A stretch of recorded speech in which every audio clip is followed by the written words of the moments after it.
Welcome to Swaraj news. ముందుగా headlines.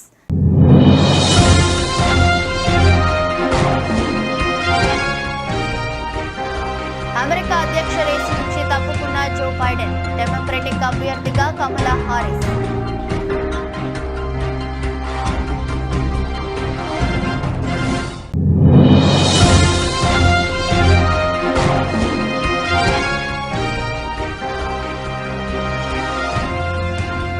ప్రపంచ ప్రముఖుల ఫ్యాషన్ షో ఆకట్టుకుంటున్న మాస్క్ ట్వీట్.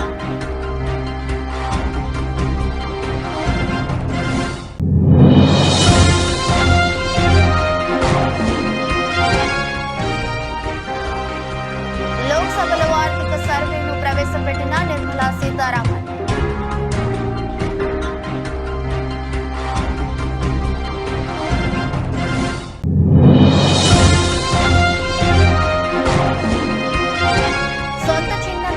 చంపేసినప్పుడు ఢిల్లీలో ధర్నా ఎందుకు చేయలేదు? జగన్ను ప్రశ్నించిన షర్మిల.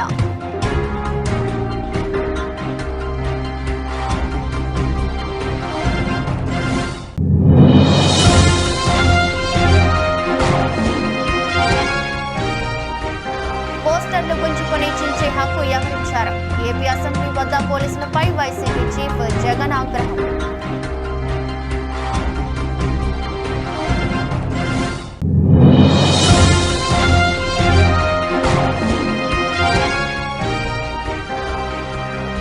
అల్లు అర్జున్తో పోటీ పడనున్న రామ్ చరణ్, క్రిస్మస్ బరిలో గేమ్ చేంజర్.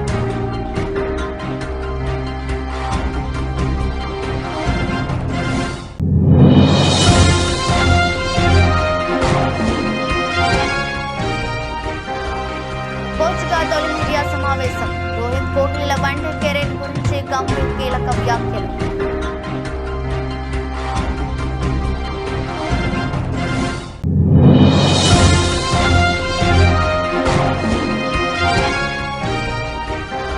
దిగొస్తున్న బంగారం ధర వరుసగా 4వ రోజు తగ్గిన గోల్డ్ రేట్. తెలుగు రాష్ట్రాల్లో ఎంతంటే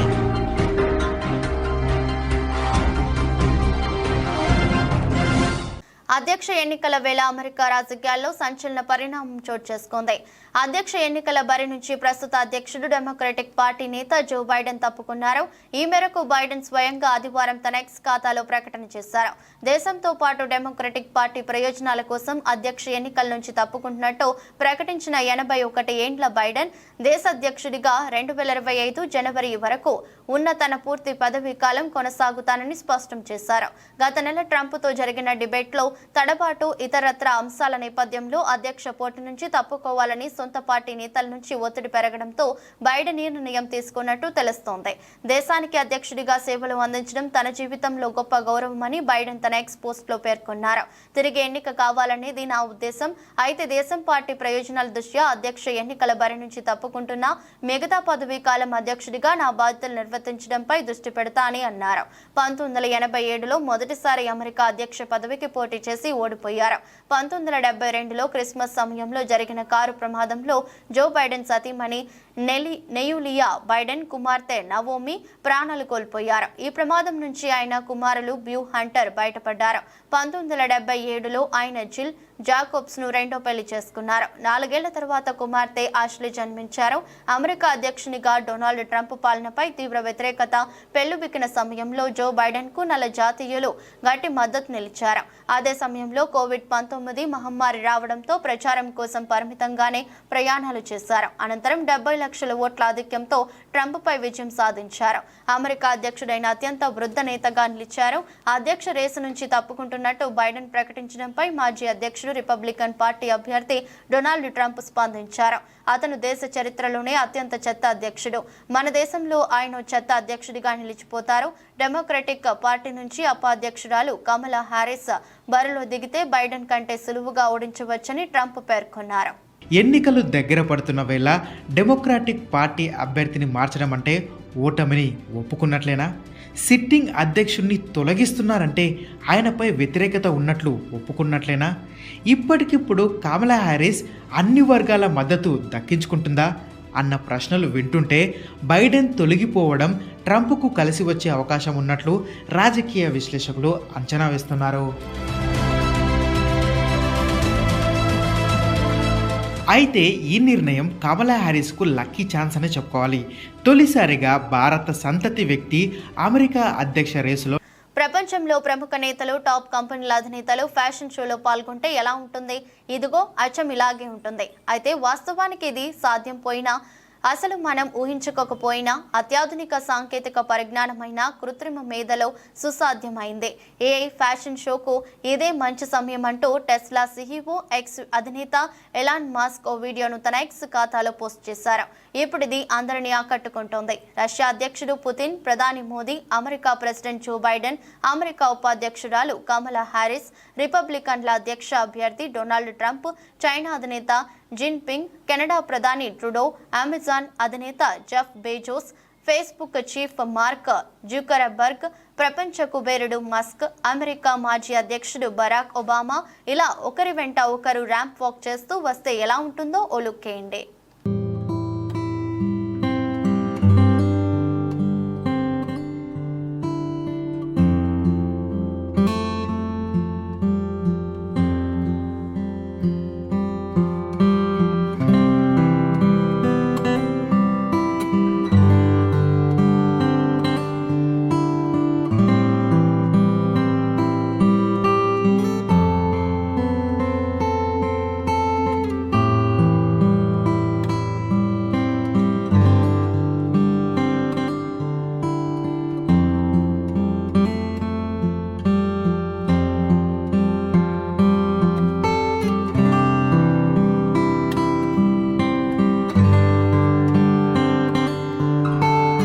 పార్లమెంట్ బడ్జెట్ సమావేశాలు సోమవారం ఉదయం 11 గంటలకు ప్రారంభమయ్యాయి. కేంద్రంలో ఎన్డీఏ సర్కారు మూడోసారి కొలువుదీరిన తర్వాత తొలిసారి బడ్జెట్ను ప్రవేశపెడుతున్నారు. మంగళవారం ప్రస్తుత ఆర్థిక సంవత్సర బడ్జెట్ను సమర్పించనున్నారు. ఈ నేపథ్యంలో పార్లమెంట్లో బడ్జెట్ సమర్పించడానికి ముందు కేంద్ర ప్రభుత్వం తన విధి విధానాలను ముందస్తుగా తెలిపేందుకు ఆర్థిక సర్వేను నేడు పార్లమెంట్కు సమర్పించింది. కేంద్ర ఆర్థిక మంత్రి నిర్మలా సీతారామన్ ఈ ఆర్థిక సర్వేను 12 గంటలకు లోక్సభలో ప్రవేశపెట్టారు.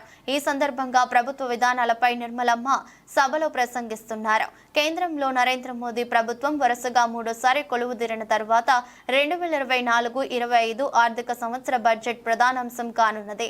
ఈ బడ్జెట్లో నిరుద్యోగ సమస్యతో పాటు ఇతర ప్రధాన అంశాలపై పోరుకు అనుసరించాల్సిన వ్యూహం వెల్లడిస్తారని భావిస్తున్నారు. పార్లమెంటులో ప్రవేశపెట్టే ఆర్థిక సర్వేను కేంద్ర ఆర్థిక శాఖ ఆధ్వర్యంలోని ఆర్థిక వ్యవహారాల విభాగం ఎకనామిక్ డివిజన్ సిద్ధం చేసింది. కేంద్ర ప్రభుత్వం ప్రధాన సలహాదారులు పర్యవేక్షణలో ఈ ఆర్థిక సర్వే తయారు చేశారు. ఆర్థిక సర్వే అంటే గత సంవత్సర కాలంలో దేశ ఆర్థిక పనితీరును, రాబోయే సంవత్సరంలో ఆర్థికంగా ఎదురయ్యే సవాళ్లను ముందుగానే అంచనా వేసి చెప్పేది ఆర్థిక సర్వే. ఏటా దీని ఆధారంగానే కేంద్ర బడ్జెట్ రూపకల్పన ఉంటుంది. ఆర్థిక మంత్రిత్వ శాఖ రూపొందించే ఈ సర్వే రానున్న రోజుల్లో దేశం ముందున్న సవాళ్లు, వాటిని ఎదుర్కోవడానికి తీసుకోవాల్సిన చర్యలను ముందుగానే అంచనా వేసి పలు సూచనలను చేస్తోంది. దేశ ఆర్థిక వ్యవస్థ ఏ విధంగా ఉందనే విషయాన్ని స్పష్టంగా తెలియజేస్తుంది. కేవలం దేశ ఆర్థిక పరిస్థితులను తెలియజేయడమే కాకుండా ప్రధాన రంగాలైన వ్యవసాయం, పారిశ్రామికోత్పత్తి, మౌలిక సదుపాయాలు, ఎగుమతి దిగుమతులు, విదేశీ మారక నిల్వలు, నగదు చెలామణి, ఉద్యోగాలు, ధరల పెరుగుదల వంటి అంశాలను కూడా వివరిస్తోంది. ప్రభుత్వ విధాన నిర్ణయాలు, వాటి వల్ల కలుగుతున్న ఫలితాలను కూడా విశ్లేషిస్తోంది. బడ్జెట్ కు ముందు ఆర్థిక సర్వేను పార్లమెంట్లో ప్రవేశపెట్టడం ఎన్నో ఏళ్లుగా ఆనవాయితీగా వస్తోంది. 1950-51 నుంచి యూనియన్ బడ్జెట్ తో పాటు ఆర్థిక సర్వేను పార్లమెంట్లో ప్రవేశపెట్టేవారు.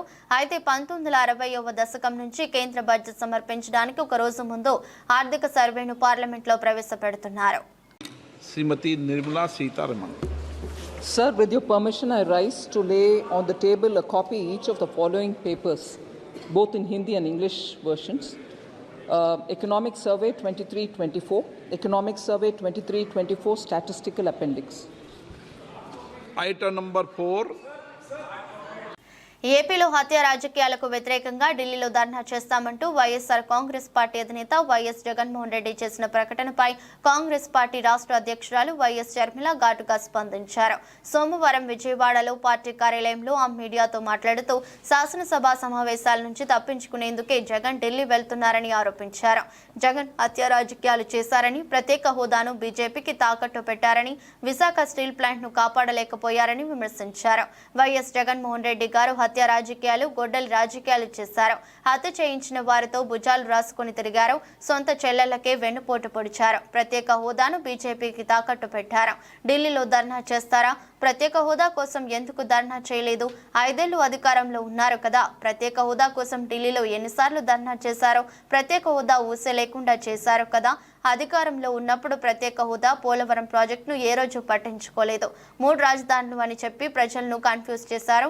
కడప స్టీల్ ఫ్యాక్టరీని కూడా పట్టించుకోలేదు. రాష్ట్రానికి తలమానికమైన విశాఖ స్టీల్ను అమ్మేస్తామన్నా పట్టించుకోలేదు. ఈ రోజు మాత్రం ఢిల్లీకి వెళ్లి ధర్నా చేస్తారా? మీ కార్యకర్తను చంపేస్తే ఢిల్లీకి వెళ్లి ధర్నా చేస్తున్నారే, మరి సొంత చిన్నాన్నను చంపేసినప్పుడు న్యాయం కోసం మీరు ఢిల్లీలో ఎందుకు ధర్నా చేయలేదు? జగన్మోహన్ రెడ్డి గారు సమాధానం చెప్పాలి. అసెంబ్లీ జరుగుతున్న సమయంలో ఉండకుండా సాకులు వెతుక్కుని ఢిల్లీ వెళ్తున్నారని వైఎస్ షర్మిల ఆరోపించారు. జగన్మోహన్ రెడ్డి గారు సమాధానం చెప్పాలి. ఒకవైపు ఇక్కడ అసెంబ్లీ జరుగుతుంది. అసెంబ్లీ జరుగుతున్న సమయంలో మీరు అసెంబ్లీలో ఉండకుండా ఉండే ధైర్యం మీకు లేక ఇలా సాకులు వెతుక్కొని మీరు ఢిల్లీ వెళ్తామంటున్నారే. అంటే అసెంబ్లీలో ఏ బిల్లు ప్రవేశపెట్టినా అది ప్రజలకు వ్యతిరేకమైన అది పాస్ అయిపోవాలనా? మీరు ఉన్నదే 11 మంది. కనీసం ఆ బిల్స్ మీద డిస్కషన్ మీకు అవసరం లేదా?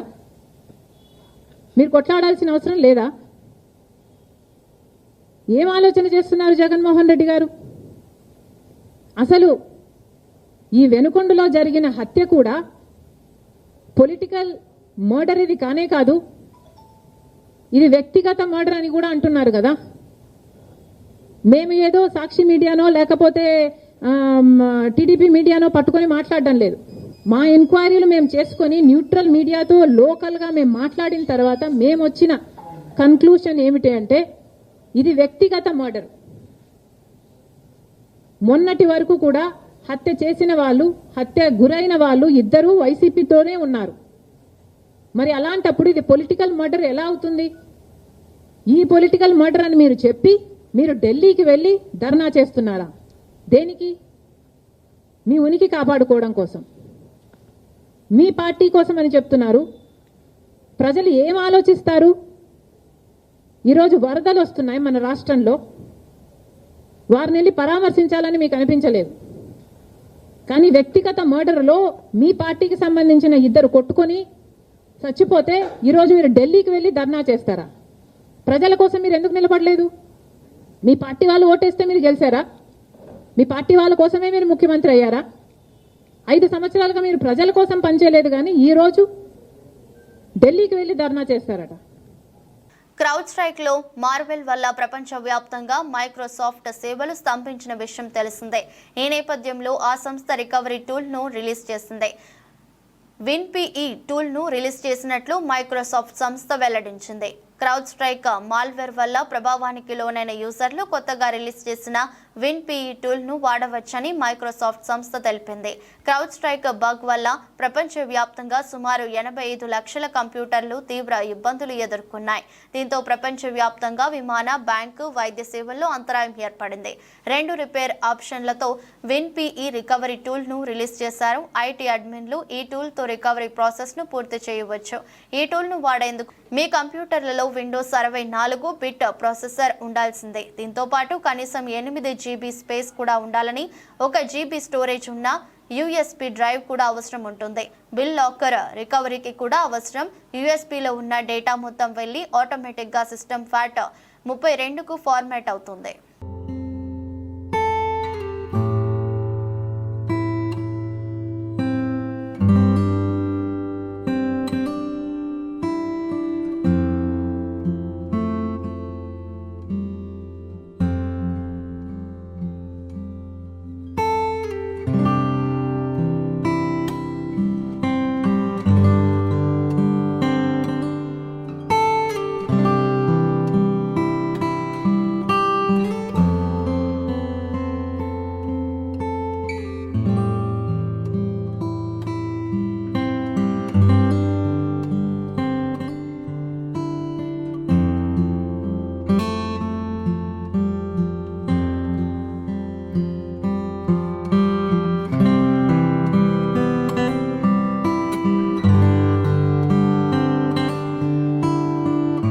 ఏపీ అసెంబ్లీ వద్ద పోలీసుల తీరుపై వైసీపీ అధినేత జగన్ ఆగ్రహం వ్యక్తం చేశారు. పోలీసుల జులుం ఎల్లకాలం సాగబోదని ఈ విషయాన్ని గుర్తుపెట్టుకోవాలని హెచ్చరించారు. ఆంధ్రప్రదేశ్ అసెంబ్లీ సమావేశాలు సోమవారం ఉదయం ప్రారంభమయ్యాయి. ఈ సందర్భంగా రాష్ట్రంలో లా అండ్ ఆర్డర్ వైఫల్యంపై అసెంబ్లీకి జగన్ నేతృత్వంలో వైసీపీ ఎమ్మెల్యేలు, ఎమ్మెల్సీలు నల్ల కండువాలతో అసెంబ్లీకి చేరుకున్నారు. సేవ్ డెమోక్రసీ నినాదాలు చేస్తూ ప్లెకార్డులతో లోపలికి వెళ్లేందుకు ప్రయత్నించారు. అయితే గేటు వద్ద వారిని పోలీసులు అడ్డుకున్నారు. ప్లెకార్డులు ప్రదర్శించొద్దంటూ వాగ్వాదానికి దిగారు. ప్లెకార్డులను లాక్కొని చించేశారు. దీంతో పోలీసులపై జగన్ ఆగ్రహం వ్యక్తం చేశారు. అధికారం ఎవరికి శాశ్వతం కాదు, ప్రజాస్వామ్యాన్ని కాపాడటం ముఖ్యం. రాష్ట్రంలో అరాచక పాలన సాగుతుంది. పోలీసుల వైఖరి అత్యంత దారుణంగా ఉంది. పోస్టర్లు గుంజుకొని చించే హక్కు ఎవరికిచ్చారు? పోలీసులు ఉన్నది ప్రజాస్వామ్యాన్ని కోని చేయడం కోసం కాదు. పోలీసుల జులుం ఎల్లకాలం సాగబోదు. ఈ విషయాన్ని పోలీసులు గుర్తుపెట్టుకోవాలంటూ హెచ్చరించారు. ఈ క్రమంలో అసెంబ్లీ గేటు వద్ద కాసేపు ఉద్రిక్తత నెలకొంది. అయితే జగన్ నిలదీత సభ ప్రారంభం కావడంతో కాసేపటికే నల్ల కండువాలతోనే వైసీపీ సభ్యులను పోలీసులు లోపలికి అనుమతించారు.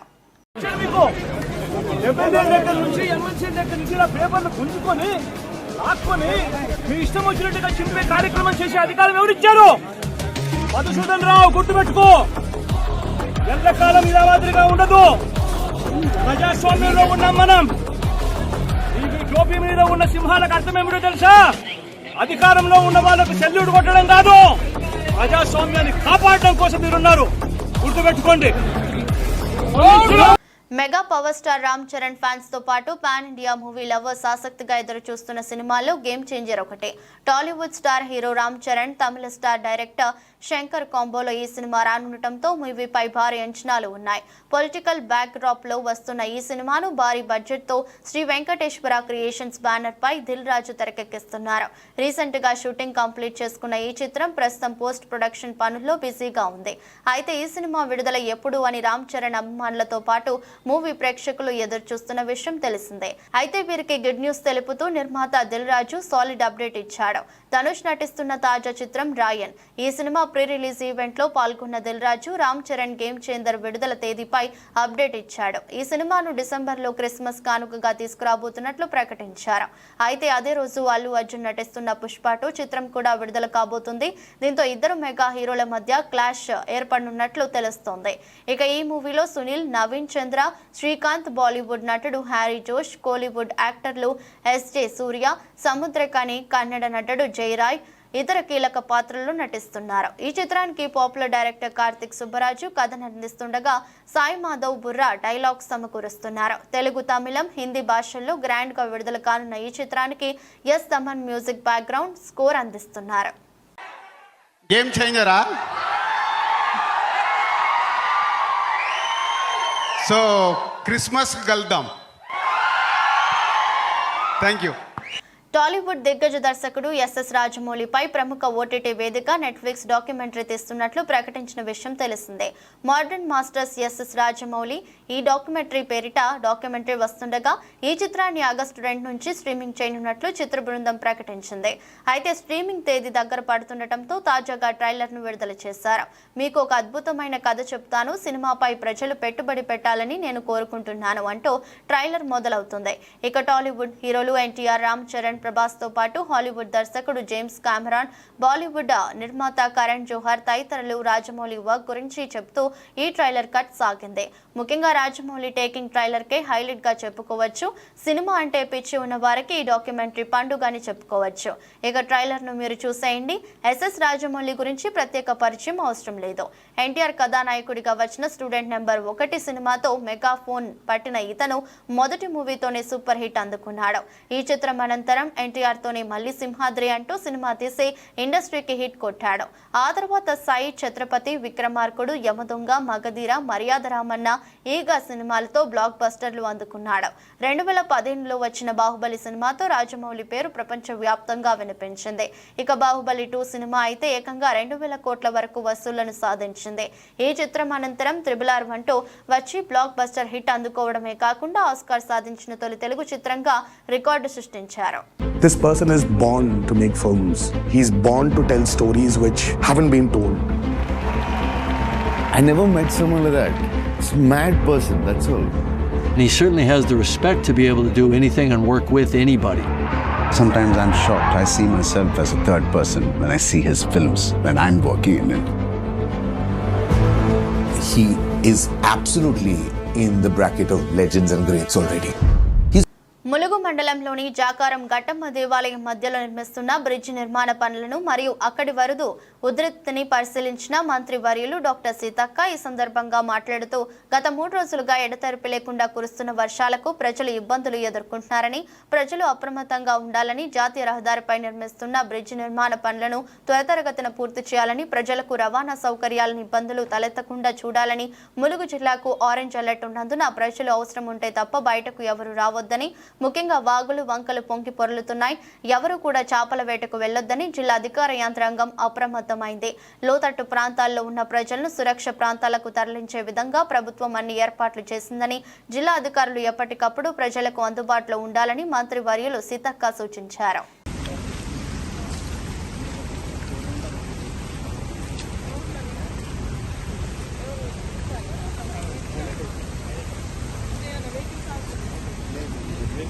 భారత జట్టు ప్రధాన కోచ్గా బాధ్యతలు అందుకున్న గౌతమ్ గంభీర్ మొదటిసారి మీడియా సమావేశంలో పాల్గొన్నారు. గంభీర్తో పాటు చీఫ్ సెలెక్టర్ అజిత్ అగార్కర్ కూడా హాజరయ్యాడు. మీడియా ప్రతినిధులు అడిగిన ప్రశ్నలకు గంభీర్ సమాధానాలు చెప్పారు. అదేవిధంగా తన విజన్ ఏంటి అన్న విషయాలను వెల్లడించారు. ప్రపంచంలోనే అత్యంత విజయవంతమైన జట్టును నడిపేందుకు వచ్చినట్లుగా గంభీర్ చెప్పాడు.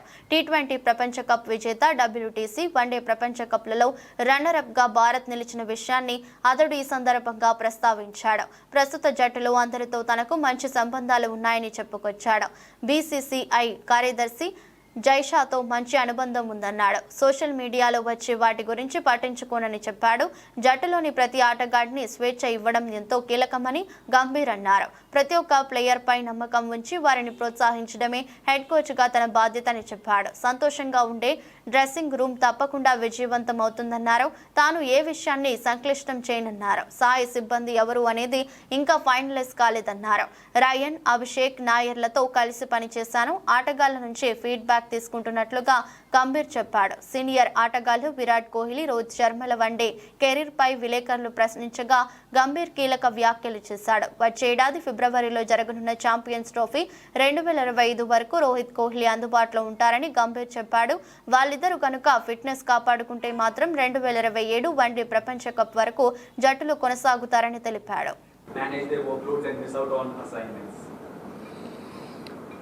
Look, I've said it before that workload management for someone like Jasprit Bumrah is important. But for a batter, if they can play consistently, if they're in good form, might as well just play all the games. And with now Rohit and Virat not playing T20 cricket, they only have 2 formats to look after. So I'm sure they're going to be available for most of the games. But yes, for Jasprit Bumrah, because he's one rare kind of a bowler which anyone would want, so it's our responsibility to try and have him fresh for most of the important games. That's why workload management, not only for Jasprit Bumrah, but for most of the fast bowlers becomes really, really important. బంగారం వెండి కొనుగోలుదారులకు good news. బంగారం వెండి ధరలు దిగొస్తున్నాయి. గడిచిన 4 రోజుల్లో 10 గ్రాములు 24 క్యారెట్ల బంగారంపై 1000కి పైగా తగ్గుదల చోటు చేసుకుంది. మరోవైపు కిలో వెండిపై 4500 పైగా తగ్గింది.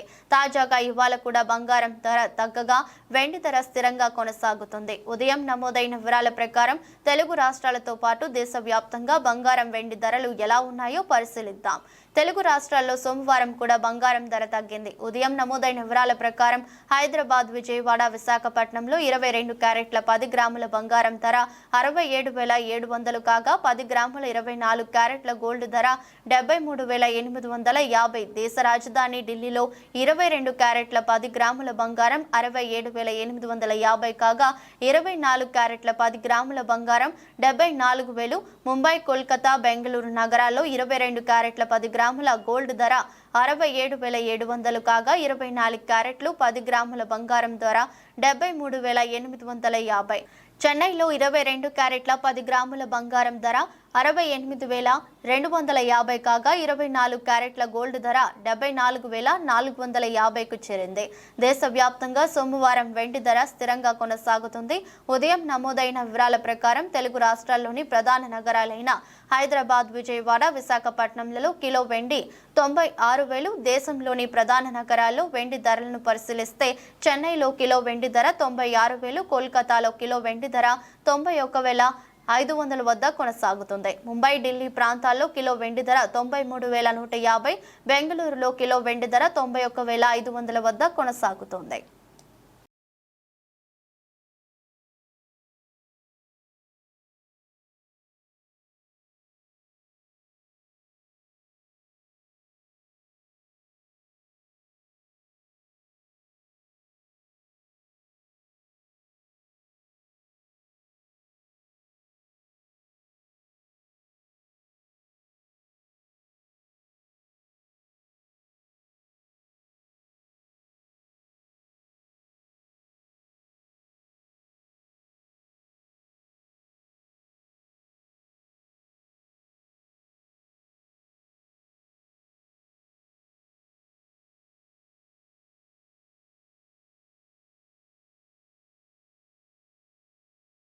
వార్తలు ముగించే ముందు మరోసారి హెడ్లైన్స్.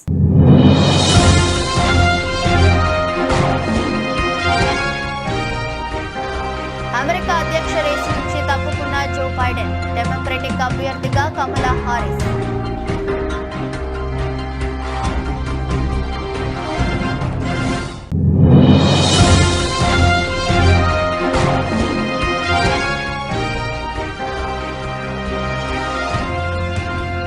ప్రపంచ ప్రముఖుల ఫ్యాషన్ షో ఆకట్టుకుంటున్న మస్క్ ట్వీట్.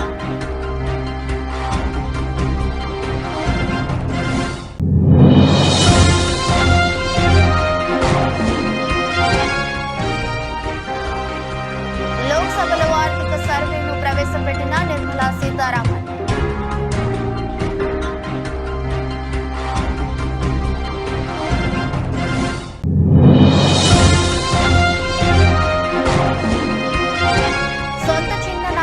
చంపేసినప్పుడు ఢిల్లీలో ధర్నా ఎందుకు చేయలేదు? జగన్ను ప్రశ్నించిన షర్మిల.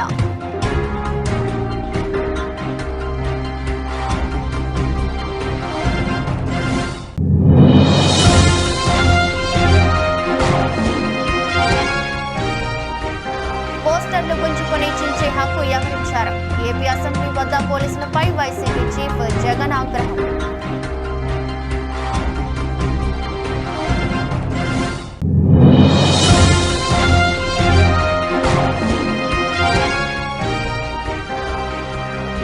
అల్లు అర్జున్తో పోటీ పడనున్న రామ్ చరణ్, క్రిస్మస్ బరిలో గేమ్ చేంజర్.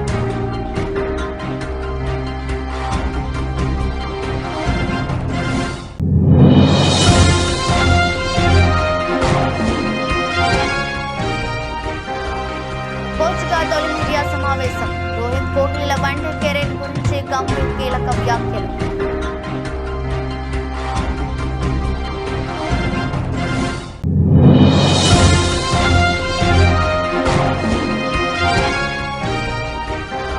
దిగొస్తున్న బంగారం ధర వరుసగా 4వ రోజు తగ్గిన గోల్డ్ రేట్. తెలుగు రాష్ట్రాల్లో ఎంతంటే